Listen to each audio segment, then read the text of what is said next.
Viva Prime Channel. At ang instant replay, at sa inyo Santa Ana Park kung saan kayo ang bida.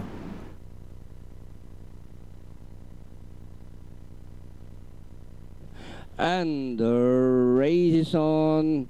Saint Lipat from the outside is Caradura, running by the Reds, getting better together by Blue Seal Big Bang, and on the outside is entry number 12 Matter of Honor Regal times down on the inside Lever Action, number 5 Ayanako, fourth last Awesome as the Speedy Kim, Yes Joey, while Hot Gossip is the early trailer. Inside the last 600, getting better, followed by Matter of Honor, and running down on the inside the favorite Blue Seal alongside Saint Lipat, Lever Action, Big Bang, and Regal Times is running in 7th. Ayanako, Caradura, last 450, getting better, and on the outside Matter of Honor. In between runners is Blue Seal as they race the final corner.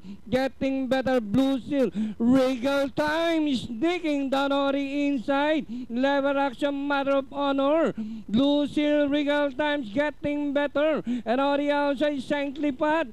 Blue Seal is now the leader by some 3 lengths, followed by Getting Better, and finally Blue Seal getting better, close Saint Lipat, Regal Times, Caradura for your Pentafecta.